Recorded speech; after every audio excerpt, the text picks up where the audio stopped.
Hello दोस्तों, स्वागत है आपका पीबी एजुकेशन सिस्टम में। तो आज मैं फिर आपके सामने उपस्थित हूँ केवीएस के पेडागॉजी क्वेश्चंस को लेकर। और आज हम बात करेंगे कि किस प्रकार के पेडागॉजी अगर सेशन आते हैं तो किस तरह से हमें टॉपिक्स को क्लियर करना है और पढ़ना ज़रूरी है। सीडीपी से रिलेटेड ये जो है टॉपिक्स होने वाले हैं। टॉप 30 जैसा आप देख रहे हैं, टॉप 30 की हम बात करेंगे। सुपर फास्ट कोशिश तो हमेशा मेरी यही रहती है कि मैं आपको कम समय में ज़्यादा प्रश्नों के साथ अवगत करवा सकूं, लेकिन जब एक्सप्लेनेशन की बात आती है थोड़ा सा टाइम टेकिंग हो जाता है। और आप जानते हैं कि पेडागॉजी थोड़ी सी लेंदी हो जाती है, बस वहाँ पे समझने वाली बात हो जाती है। आई होप आप सभी लोग बहुत बढ़िया होंगे, पॉजिटिविटी से भरे हुए होंगे और अपने आने वाले आगामी परीक्षाओं के लिए तत्परता से लगे हुए होंगे। तो आपकी मेहनत सफल हो, इसी कामना के साथ चलिए आज की वीडियो को शुरू करते हैं।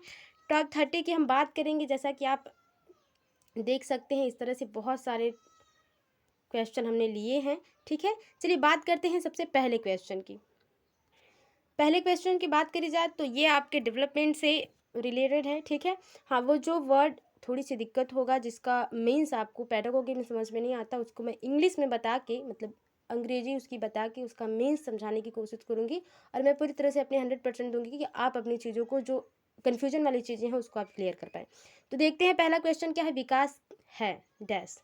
विकास डैश है। क्या है विकास? एक आयामी एक दिशीय बदलाव किया जा सकता है अनुवांशिकता द्वारा पूर्ण रूप से पूर्व निर्धारित। अच्छा, जो विकास होता है वो आपकी अनुवांशिकता, मतलब जो आप पीढ़ी दर पीढ़ी जो चीज़ें आप सीखते आ रहे हैं वो विकास वही है। जरूरी नहीं है कि आपकी अगली पीढ़ी अगर टीचर हुई है तो इस वाली पीढ़ी में जो मतलब कि जो आपका नई जो आपकी पीढ़ी होगी उसमें लोग डॉक्टर नहीं टीचर ही बनेंगे। ठीक है, तो ये गलत हो गया। एक दिशीय नहीं होती है, एक आयामी नहीं। यहाँ पे बहुदिशीय बहुआयामी अगर ऑप्शन होता तो सही होता। तो तीसरा ऑप्शन सही हो जाएगा, विकास में बदलाव किया जा सकता है। ऑप्शन के हिसाब से तीसरा ऑप्शन बढ़िया है। चलिए आगे देखते हैं, अगले क्वेश्चन के बारे में बात करते हैं। अगला क्वेश्चन क्या है, इनमें से कौन सा पूर्णतः अनुवांशिकी द्वारा पूर्व निर्धारित होता है। ठीक है, किसके द्वारा? ये अनुवांशिक पर ही निर्भर हो सकता है और किसी पे, इन्वायरमेंट पे भी नहीं। तो देखते हैं, मित्रों का चयन, आंखों का रंग, शैक्षणिक सफलता, शिक्षा में रुचि। मुझे लगता है ये क्वेश्चन बहुत ही ईजी आ गया।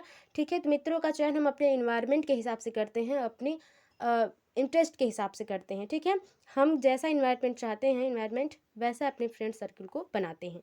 लेकिन आँखों का रंग जो होता है वो अनुवांशिकी से, अनुवांशिकता से ही हमारे अंदर आता है। पीढ़ी दर पीढ़ी जिस प्रकार की जो लक्षण होंगे उनके आँखों का रंग हुआ, या कुछ हद तक जैसे आपके चेहरे की बनावट हुई, वो सब अनुवांशिकता पर निर्भर करता है, लेकिन शैक्षणिक सफलता नहीं। वो हमारे जैसे गांव में बहुत लोग ऐसे माता पिता हैं जो खुद पढ़े लिखे नहीं हैं, लेकिन उनके जो बच्चे हैं वो अच्छे लेवल पे हैं इस टाइम। शिक्षा में रुचि भी क्या है, इन्वायरमेंट पर आधारित है, अनुवांशिकता पर नहीं। आगे देखते हैं, सीखने की वह प्रक्रिया क्या कहलाती है जिसमें बच्चे स्कूल जैसे सामाजिक संस्थाओं में प्रवेश करके सीखते हैं। स्कूल जैसे सामाजिक संस्थाओं की जगह अगर और कोई वर्ड होता तो आप अगर गेस करना चाहें तो कौन सा वर्ड होगा, वो कौन सा शब्द यहाँ पे और यूज कर सकते हैं? आप यूज कर सकते हैं औपचारिक और अनौपचारिक तरीका। यूज करते हैं कि कर सकते हैं कि नहीं? अनौपचारिक किसे कहते हैं? जब हम किसी बाध्य वातावरण में रह के नहीं सीखते हैं। अर्जन जो आपका होता है वो आपका अभी भी हम लोगों ने किसकी बात करी है?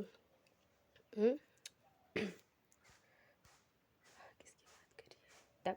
तो अनौपचारिकता हमारी वो हो जाती है जो हम स्कूल और विद्यालय से नहीं, समाज से, इन्वायरमेंट से सीखते हैं। तो यहाँ पे हो जाएगा। चलिए देखते हैं क्या ऑप्शन हो जाएगा। परिपक्वता, निष्क्रिय समाजीकरण, प्राथमिक समाजीकरण, द्वितीयक समाजीकरण। तो दूसरे का सही ऑप्शन की पहले बात करी जाए तो वो आपका दूसरा क्या हो जाएगा? तीसरे की सही ऑप्शन की बात करी जाए तो तीसरा जो आपका हो जाएगा वो हो जाएगा डी। क्यों? जैसे अब बात हो गई कि जिसमें बच्चे स्कूल जैसे सामाजिकरण संस्थाओं में प्रवेश करके सीखते हैं, कहने का मतलब स्कूल की ही बात हो रही है। ठीक है, स्कूल भी तो एक सामाजिक संस्था ही है ना अपना, परिवार के बाद। तो स्कूल क्या है? द्वितीय समाजीकरण है, जबकि परिवार आपका क्या है? प्राथमिक है। ठीक है, जो आपने पढ़ी है चीज़ें वही हैं, बस देख लीजिए किस लैंग्वेज से पूछा गया है। वरना अगर ये सीधे सीधे पूछता द्वितीयक समाजीकरण कौन है और ऑप्शन परिवार स्कूल इस तरह से दे देता तो आप लगा लेते हैं। कोहलबर्ग आ गए, बहुत ज़्यादा समझ लीजिए, बहुत ही इंपॉर्टेंट ये लोग हैं, कोहलबर्ग पियाजे जी। कोहलबर्ग के नैतिक विकास सिद्धांत में दूसरे स्तर पारंपरिक नैतिकता की तीसरी अवस्था को क्या कहा जाता है? ठीक है, इन्होंने 3 स्तर दिए हैं और एक स्तर के 2-2 चरण दिए हैं या अवस्थाएँ दी हैं। तो उसी तरह से पूछा जा रहा है, ऑप्शन देख लेते हैं।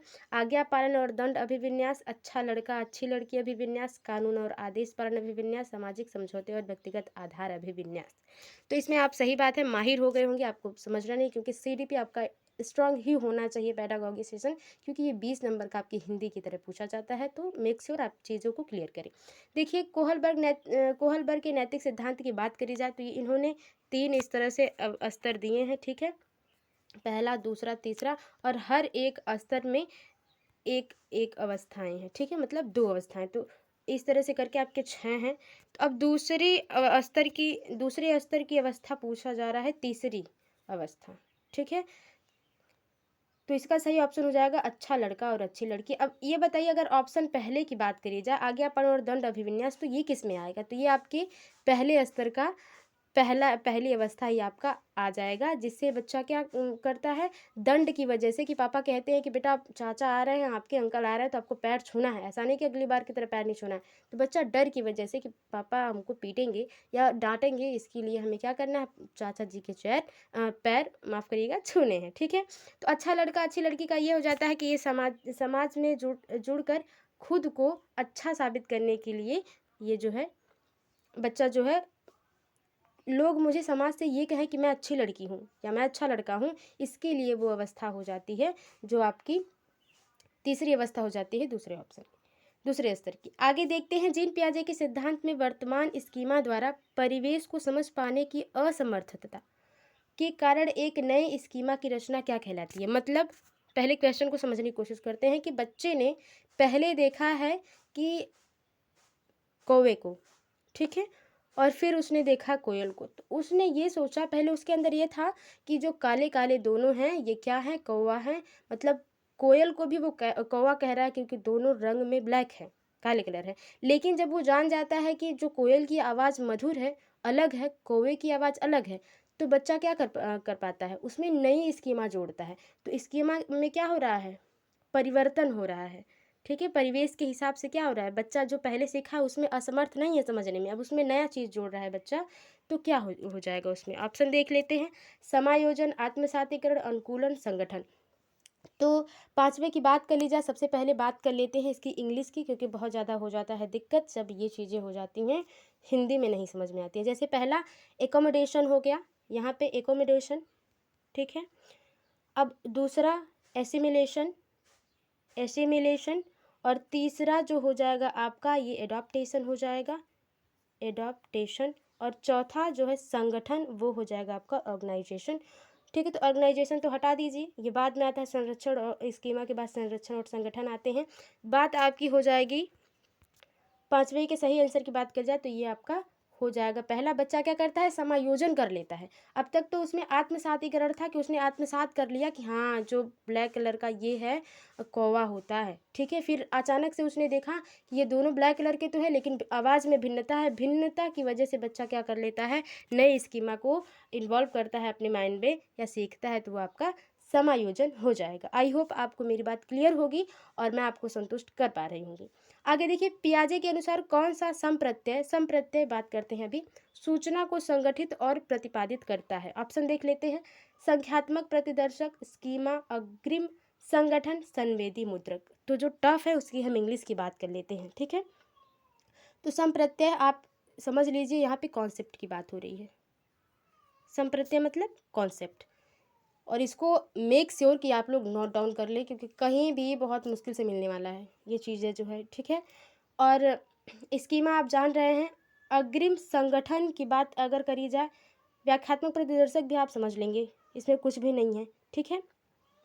अब अग्रिम संगठन की बात करें तो एडवांस ऑर्गेनाइजर, अभी ऑर्गेनाइजेशन की बात करी थी हम लोगों ने। अब संवेदी मुद्रक जो आ जाता है, इसकी इंग्लिश को हम बात करने गए तो सेंसरी रजिस्टर हो जाता है, ठीक है। सेंसरी आपने वर्ड सुना ही होगा, इनकी अवस्थाएं पियाजे जी की अवस्थाएं ही हैं, सेंसरी मोटर। तो पहली वाली संवेदी पेशी अवस्था जिसे हम कहते हैं। तो छठे का सही ऑप्शन जो हो जाएगा वो आपका हो जाएगा दूसरा, ठीक है ना। पियाजे के अनुसार क्या है, कॉन्सेप्ट को संगठित करता है बच्चा, नए कॉन्सेप्ट को सीखता है तो अपने मन में उसका स्कीमा बनाता है, तब उसको प्रतिपादित करता है दूसरों के सामने या उसमें बदलाव करता है। आगे देखते हैं, रश्मि अपनी कक्षा में विद्यार्थियों की को सीखने की क्षमता को ध्यान में रखकर, अच्छा बच्चे जिस तरह से सीख रहे हैं उसको ध्यान में रखकर विभिन्न प्रकार के कार्यकलापों का उपयोग करती है और सहपाठियों द्वारा अधिगम को बढ़ावा देने के लिए समूह भी बनाती है। निम्नलिखित में से कौन सा इसका समर्थन करता है? ठीक है, मतलब बच्चे किस प्रकार से चीज़ों को सीख रहे हैं, कुछ बच्चे जल्दी सीख रहे हैं, कुछ बच्चे देरी से सीख रहे हैं, तो किस प्रकार से उन चीज़ों को टीचर जो है इन्वॉल्व कर सके, अधिगम को और बढ़ा सके। सिगमंड फ्रायड का मनोयौनिक सिद्धांत, तो सिगमंड फ्रायड मनोविश्लेषणवाद के जनक हैं, ये इनकी बात अलग हो गई यहाँ पे। लेव वाइगोत्स्की का सामाजिक सांस्कृतिक सिद्धांत, लॉरेंस कोहलबर्ग का नैतिक विकास का सिद्धांत, बीएफ स्किनर का व्यवहारवादी सिद्धांत। तो सातवें का सही ऑप्शन की बात करी जाए तो ये आपके दूसरा ऑप्शन सातवां का सही हो जाएगा कि रश्मि क्या करती है, अपने बच्चों को सिखाने के लिए अलग अलग कार्यकलाप भी करवाती है और सहपाठियों से जो है ग्रुप डिस्कशन भी करवाती है। तो ये क्या हो जाएगा, लेव वाइगोत्स्की साहब के सामाजिक संस्कृति सिद्धांत से इन्वॉल्व होता है। लेव वाइगोत्स्की साहब भी यही कहते हैं कि हमारी संस्कृति, हमारा इन्वायरमेंट बच्चों को सीखने के लिए या हमें सीखने के लिए इम्पॉर्टेंट है। इनमें से कौन सा अध्यापक द्वारा पाठ का उदाहरण नहीं है? नेगेटिव चीज़ों को बहुत ध्यान से रखें, 1 नंबर बहुत बहुत बड़ी बात है। ठीक है, तो पहला, अनुकरण के लिए कौशलों का प्रदर्शन करना, रटना, इशारे में संकेत देना, सहपाठियों संग साझा शिक्षण। तो आपने तो देख ही लिया होगा, रटना जहाँ बात होगी ये नेगेटिव जो है, आपके टैग वर्ड भी आपने देखे होंगे ना। तो टैग वर्ड क्या हो जाता है आपका, ये हो जाता है जहाँ पे रटंत विद्या आएगी वहाँ पे गलत हो जाएगा, क्योंकि जितने भी आपने इस पेडागॉजी में पढ़े होंगे सब पॉजिटिव है, नेगेटिव को नहीं रखना है। पाड़ मतलब स्कैट फोल्डिंग, ठीक है, स्कैट फोल्डिंग, जिस पे बात कौन करते हैं आपके, बताइएगा, स्कैप फोल्डिंग पे कौन बात करते हैं? आगे देखते हैं 9वां क्वेश्चन, निम्न में से कौन सी शिक्षा शास्त्री पद्धति एक संरचनावादी कक्षा के लिए उपयुक्त नहीं है? बहुआयामी परिप्रेक्ष्यों का प्रोत्साहन, सामूहिक सहयोग, वेधन व दोहराव, प्रयोगात्मकता। ठीक है, क्रिएटिविटी, प्रयोगात्मकता जहाँ बात वो होती है इनकी, तो ये कहीं न कहीं बहुत अच्छे माने जाते हैं, लेकिन ये ऑप्शन जो है नेगेटिव पूछा गया है, तो सब पॉजिटिव है, तो नेगेटिव क्या नहीं है। यदि 9 के सही ऑप्शन की बात करी जाए तो इसमें आपका हो जाएगा तीसरा, वेधन व दोहराव। ठीक है, ड्रिल एंड रिकॉल, ये एक प्रकार का रटना ही हो गया ना, इसी वजह से। निम्न में से किसने सामान्य बुद्धि के विचारों को नकारा और बुद्धि के अनेक विशिष्ट संसाधन क्रियाओं के पदों के रूप में परिभाषित किया? Charles Spearman, Alfred beneath, Theodore Simon, Harvard gardener. तो सही ऑप्शन जो हो जाएंगे आपके 10वें के, वो हो जाएंगे डी, हार्वर्ड गार्डनर साहब ने कहा जितनी भी हमारे पास क्षमताएं होती हैं उनकी अलग अलग बुद्धि होती है, संगीतीय बुद्धि। ठीक है, उन्होंने कितना दिया ये बात कर लेते हैं। प्रकार बताए हैं और कहा है कि ये अलग अलग लोगों में अलग अलग तरह से होती हैं। अगर ये 10 मतलब 8 जो भी इनके 8 जो बुद्धि होती है, अगर एक ही व्यक्ति में वातावरण के हिसाब से पड़ जाए तो वो सब में क्या हो सकता है, माहिर हो सकता है। जैसे भाषाई बुद्धि, तार्किक, गणितीय बुद्धि, स्थानीय बुद्धि, शारीरिक गति, संवेदी बुद्धि, बहुत सारी, संगीत बुद्धि, अंतःवैयक्तिक बुद्धि, इस तरह से बहुत सारी इन्होंने 8 ठो दिए हैं। इन्होंने सामान्य बुद्धि को नहीं माना, इन्होंने अपने अपने तर्क रखे, सभी ने अपने अपने तर्क रखे हैं। ज़्यादा पसंद और ज़्यादा मान्यता जिसको मिली हम उनके बारे में पढ़ते हैं। तो आगे देखते हैं, एक संरचनावादी कक्षा में निम्न में से किस पर महत्व दिया जाना चाहिए? संकल्पनात्मक मूल्यांकन, संरचनात्मक मूल्यांकन, एक आयामी मूल्यांकन, मानकीकृत एवं एक समान मूल्यांकन। जहाँ भी होगा दिक्कत होगी भाई। अब हमारे क्लास में 20 बच्चे हैं और सभी बच्चों को हम एक प्रकार नंबर दे दें, हो ही नहीं सकता, क्योंकि सभी बच्चे एक जैसे लिखेंगे ही नहीं। हाँ, बात यह है, क्योंकि 20 बच्चे हैं, 20 प्रकार से वो लिखेंगे, तो एक प्रकार से मूल्यांकन नहीं कर सकते हम। तो 11 का सबसे सही हो जाएगा आप कि संरचनात्मक मूल्यांकन, जिसे हम क्या कहते हैं, फॉर्मेटिव असेसमेंट। ठीक है, फॉर्मेटिव, सबमेटिव असेसमेंट होता है, तो संकल्पनात्मक मूल्यांकन को सबमेटिव कहते हैं, फॉर्मेटिव जो आपका 11वें की बात हो रही थी। सबमेटिव कब करते हैं आप देखते हैं ना, जैसे 2 होता है सीबीएसई पैटर्न के सभी स्कूलों में ये होता है कि फर्स्ट जो होता है, फर्स्ट सेकंड जो होता है FAA होता है, FAA फर्स्ट, FAA सेकंड, उसके बाद जो आपका SAO हो जाता है, ठीक है, सबमिटिव असेसमेंट हो जाता है। तो ये 6 महीने पे करीब लिया जाता है, जिसे हम अपने समय में छमाही और तिमाही की परीक्षा कहते थे। वाइगोत्स्की के सिद्धांत के अनुसार निजी संवाद, ठीक है, बच्चों के क्रियाकलापों और व्यवहारों का अवरोधक है, बच्चों की आत्म केंद्रियता का घोतक है, जटिल कार्य करते समय बच्चों में उसके व्यवहार संचालन में सहायक होता है। अगला ऑप्शन है कि यह संकेत देता है कि संज्ञान कभी भी आंतरिक नहीं हो सकता, ऐसी बात नहीं है, घोतक नहीं है, अवरोधक नहीं है।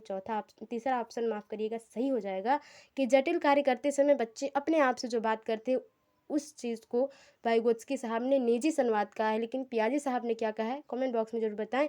नहीं बताएंगे आप तो मेक श्योर कि आप जानते हो, और क्योंकि एग्ज़ाम के टाइम में बहुत ऐसे छोटे छोटे कन्फ्यूजन हो जाते हैं जो आपको 1 नंबर आपका ले जाते हैं और दिक्कत हो जाती है, ठीक है।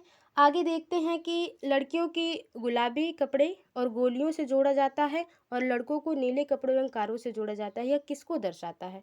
जेंडर निरंतरता को, जेंडर सशक्तिकरण को, जेंडर विविधता को, जेंडर रूढ़िवादिता को, ठीक है। तो 13 के सही ऑप्शन की बात करी जाए तो देखिए यहाँ पे क्या कहा जा रहा है कि लड़कियों को अक्सर गुलाबी पसंद होता है, लेकिन मैं ही हूँ, मुझे नहीं पिंक कलर पसंद है, ठीक है।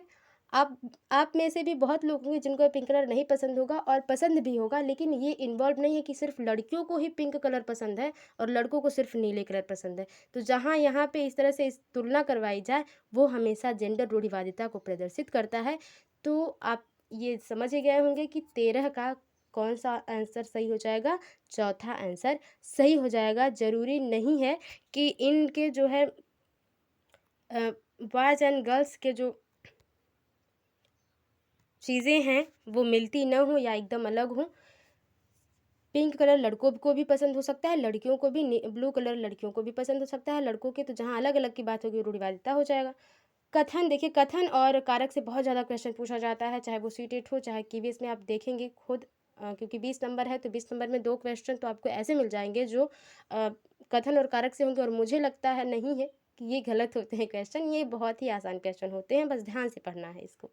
शिक्षा सफल हो जाती है जब बच्चों में अपेक्षा की जाती है कि वे प्राप्त ज्ञान को ज्यों का त्यों पुनः उत्पादित करें। मतलब जैसा आपने सिखाया है बच्चा उसी तरह कॉपी पे हूबहू उतार दे। ऐसा कोई हुआ है क्या? अभी तक तो नहीं। अगर कोई बच्चा ऐसा कर भी पाता है तो अगला देखते हैं कारक। जानकारी का पुनः उत्पादन बच्चों के सीखने का अर्थपूर्ण घोतक है। सही विकल्प चुनना है। ए और आर दोनों सही हैं और आर सही व्याख्या करता है ए की। ए सही है और आर दोनों सही है, लेकिन आर सही व्याख्या नहीं करता है ए की। ए सही है लेकिन आर गलत है, ए और आर दोनों गलत है। तो 14 क्वेश्चन के आंसर की बात करी जाए तो वो आपका हो जाएगा सही सी वाला। ए सही ही है। ए क्या सही है कि शिक्षा सफल हो जाती है, सफल हो जाती है कि हाँ, सफल तो नहीं होना चाहिए, यहाँ पे असफल होना चाहिए तभी तो होगा, वरना एक कैसे सही होगा, है कि नहीं। असफल अब बना लीजिएगा असफल, क्योंकि दोनों फिर अलग, तब तो इस क्वेश्चन के हिसाब से आपका जो है 4 वाला सही हो जाएगा। ए और आर दोनों गलत है, लेकिन आप देख लीजिएगा कि क्योंकि यहाँ पे अगर असफल हम जोड़ देंगे कि शिक्षा असफल हो जाती है जब बच्चों को हम कह देते हैं कि ज्यों का त्यों मैंने सिखाया है उसको लिखो कॉपी पे, तो ये क्या हो जाता है, तो ये पुनः उत्पादित करें ज्यों का त्यों, तो ये गलत हो जाता है। जानकारी को पुनः उत्पादन बच्चों के सीखने का अर्थपूर्ण घोतक होता है। जिस तरह से हमने बताया बच्चे ने उसी तरह से अगर उतारा तो ये कहीं ना कहीं बच्चों के सीखने में दिक्कत है। तो ये जो तीसरा ऑप्शन सही हो जाएगा, लेकिन अगर यहाँ पे सफल सिर्फ बात सफल के हिसाब से बात करें तो चौथा ऑप्शन सही हो जाएगा। आगे देखते हैं 5वां क्वेश्चन। क्रिएटिविटी से बहुत ज़्यादा क्वेश्चन पूछे जाते हैं। संरचनावाद, संरचनावादी कक्षा, भाषाई कक्षा और इस तरह से बहुत सारे क्वेश्चन होते हैं, टॉपिक्स भी होते हैं, हम बहुत सारे बात करेंगे। आगे देखते हैं, एक संरचनावादी कक्षा में अध्यापक और छात्रों की क्या भूमिका होनी चाहिए। कक्षा में शिक्षक और शिक्षार्थी दोनों को निष्क्रिय होना चाहिए, बिल्कुल गलत। छात्र क्रियाशील है परंतु अध्यापक निष्क्रिय है, संरचनावादी कक्षा में ऐसा हो ही नहीं सकता।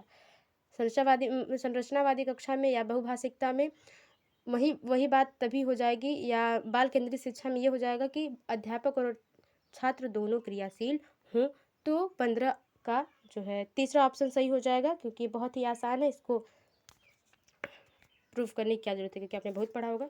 आगे देखते हैं, अगर तो एक कक्षा में अध्यापिका भिन्न जातियों के समूह वाले अधिगमकर्ताओं के लिए समावेशी वातावरण की रचना कैसे कर सकती है। ठीक है, ऑप्शन देखते हैं। अपनी उन अवधारणाओं और पूर्वाग्रहों पर चिंतन करके जो बच्चों के शैक्षिक अनुभव को सीमित करते हैं। सीमित करने की बात हो गई, देखिए सीमित मतलब एक बच्चों को इकट्ठा करके उसको अपसारी नहीं अभिसारी की बात हो रही है, यहाँ पे सीमित अभिसारी की बात हो रही है। कक्षा में बच्चों के अनुभवों की विविधता को सम्मिलित करके संस्था में समानता की मूल संस्कृति पर बल देकर छात्रों को प्रोत्साहित करके कि वे स्वयं को मारने की पाठ्यक्रम के अनुकूल बना ले, नहीं, स्वयं को पाठ्यक्रम के अनुकूल बना ले ना। कुछ टीचर ऐसे भी होते हैं जो कहते नहीं, बुक में लिखा गया है तो तुम कैसे कह सकती हो, बुक में लिखा गया है तो सही लिखा गया होगा। ठीक है, कुछ टीचर ऐसे होते हैं। तो ये ऑप्शन तो आपका बिल्कुल गलत हो जाएगा। अब समावेशी शिक्षा की बात हो रही है, समावेशी वातावरण की बात हो रही है, तो 16 के जो सही ऑप्शन की बात करी जाए, देख लेते हैं। पहला ऑप्शन ही सही होगा। कहाँ जा रहा है, पहले ऑप्शन की ये बात सही हो जाएगी। क्यों? क्योंकि भिन्न भिन्न जाति के भिन्न भिन्न प्रकार के बच्चे हैं वहाँ पे, तो उनको सिखाने के अलग अलग तरीके होंगे। तो पूर्वाग्रहों पर चिंतन करके उनके शैक्षिक अनुभव को क्या करेंगे, सीमित करेंगे कि हाँ, जेंडर रूढ़िवादिता जैसे जो भी प्रॉब्लम्स हैं आपके सोशलाइजेशन में, उसमें जो है स्टूडेंट बात करेंगे और शिक्षक उस पर क्या करेंगे, चीज़ों को इम्प्रूव करेंगे। आगे देखते हैं 17 का। रमणीक की कक्षा में एक दृष्टिबाधित छात्र है। एक समावेशी कक्षा में इस संदर्भ में उसे क्या निर्देशात्मक समायोजन करने चाहिए। विविध प्रकार के दर्शनात्मक प्रस्तुतिकरण देकर, मुद्रित पुस्तकें उपलब्ध कराकर, त्रिविमीय नक्शे और चार्ट जैसे स्पर्शनीय संसाधनों का प्रावधान करके, छोटी मुद्रा वाली कार्यशीट प्रदान करके। तो 17 की सही आंसर की बात कर ली जाए पहले, तो वो हो जाएगा आपका सी। क्योंकि बच्चा क्या है, दृष्टिबाधित है भाई। जब वो देख नहीं पाएगा तो उसे ब्रेन लिपि से ही पढ़ाना होगा ताकि वो छू छू के चीज़ों को पढ़ सके। आगे देखते हैं। रीना कक्षा में दी गई किसी भी समस्या को सुलझाने के लिए अलग अलग तरीकों से उसके बारे में सोचती है। ये निम्न में से किसका प्रतीक है। मानसिक क्षति, कम परिज्ञानता, अभिसारी सोच, अपसारी सोच। तो ये तो दोनों मानसिक क्षति तो होगी नहीं, कम परिज्ञानता होगी तो वो अलग अलग तरीके से सोच कैसे पाएगी। अभिसारी चिंतन में बात कर लेते हैं, आउट ऑफ द बॉक्स और इनबॉक्स। इनबॉक्स आपके मोबाइल में, छोटे मोबाइल में होते थे, इनबॉक्स में क्या होता था, उस तरह से। देखिए अब सारी, अगर इसको पहचानना है, अभी मतलब कम, अप मतलब ऊपर, सिर्फ अगर आप एक समझ लेंगे तो आप दूसरा समझ लेंगे।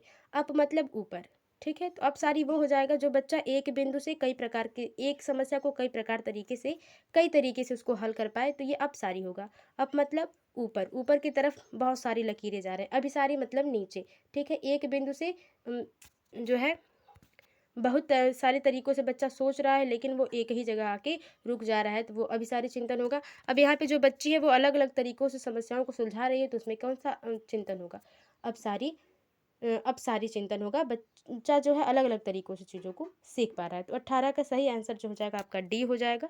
आगे देखते हैं। राजू 61 के स्थान पर 16 लिखता है और बी और डी अक्षर में अक्सर भ्रमित होता है, ठीक है। यह किसके प्राथमिक लक्षण हैं। पठन वैकल्य, ये पठान मूवी से रिलेटेड हो गया क्या, ठीक है। पठन वैकल्य, स्वलीनता, क्रम विकार, शैक्षिक असहायता, लेखन वैकल्य।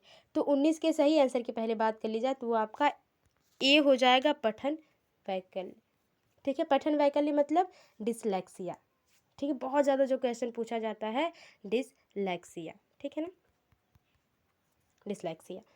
तो बच्चा क्या है, दर्पण विधि उसको प्रॉब्लम में है कि 61 को 16 लिख दे रहा है, उल्टा लिख दे रहा है चीज़ों को, तो वहाँ पे पठन की दिक्कत है बच्चे को। लिख रहा है ना, यहाँ पे लिख रहा है तो डिस्ग्राफिया भी तो हो सकता है ना इसमें। यह किसकी प्राथमिक लक्षण है, तो 61 के स्थान पे 16 लिख देता है और बी और डी अक्षरों में अक्सर भ्रमित होता है, ठीक है। तो ये, हाँ, ये इसलिए यहाँ पे सही हो सकता है पठन वैकल्य, क्योंकि इसको जो है ब्रॉड ने भी इसको सही माना है ए को। इसका मतलब बच्चे ने पढ़ा गलत है, इसलिए बच्चे ने लिखा गलत है। लेकिन वरना अगर लिखने के हिसाब से देखा जाए तो लेखन वैकल्य भी हो सकता है, डिस्ग्राफिया भी हो सकता है। तो आप, ये आपके लिए होमवर्क है, समझ लीजिए। इसको आप क्लियर करके कमेंट बॉक्स में बताएं कि इसमें से क्या होना चाहिए जो मैं बता रही हूँ वो, या जो चौथा ऑप्शन भ्रमित में हैं हम लोग खुद, तो उसमें क्या होगा। ठीक है, आगे देखते हैं। एक समावेशी कक्षा में विशेष बच्चों को किस प्रकार की सहायता मिल सकती है।